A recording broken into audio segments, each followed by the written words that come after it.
Assalamualaikum, saya Akilah. Dan saya Jannah dari Legit TV PSS SK Adalita. Hari ini kita akan menjalankan satu aktiviti yang menarik. Semoga kita semua dapat berikan kerjasama dan menikmati aktiviti ini dengan penuh semangat.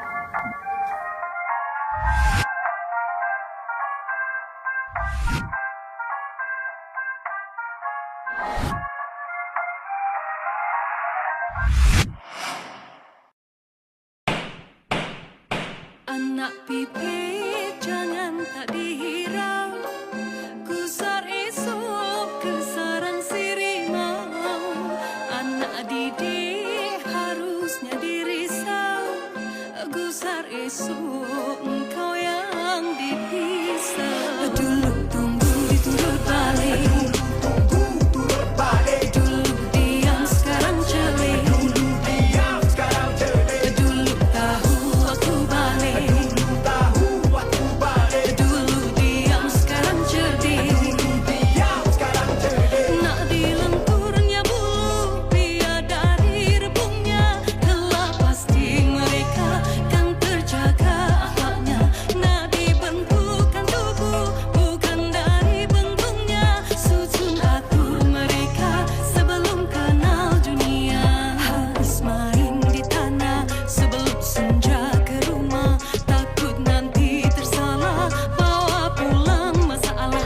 Tak indah yang sekarang, cakap jangan sebarang, elok awal dilarang untuk kau jadi orang. Dulu tunggu diturut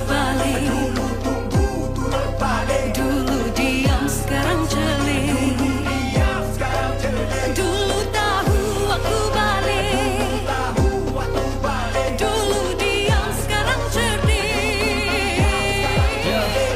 Satu, hendak berjaya mendadak jangan pastikan. Jika malu bertanya sesat jalan, biarlah pas sehari asalkan kenyang bertahun. Biar berkerut dahi asalkan minda beralun. Kedua semua nasihat cepat tua, ketua perlu jua, nasihat sampai tua. Masuk semua benua, pelusuk dalam luar, hormat tanpa bersua, walau darah sempua.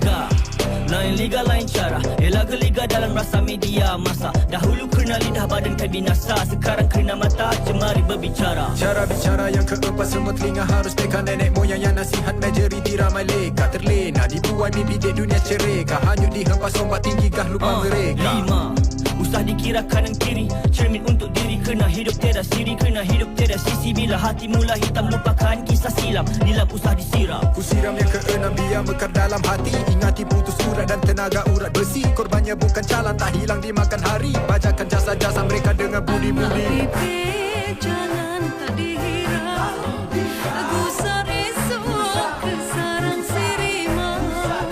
Anak didik harusnya dirisau, gusar esok engkau yang dipisah. Dulu tunggu diturut balik, dulu diam sekarang celik.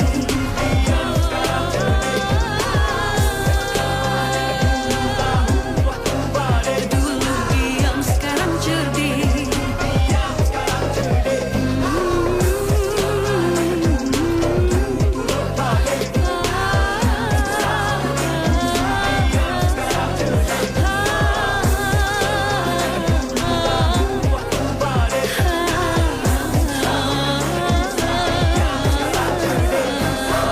Sekian saya Akilah. Dan saya Jannah Dari Legit TV PSS SK Adalita. Dari Lesa Keminda menginspirasi dunia. Bye!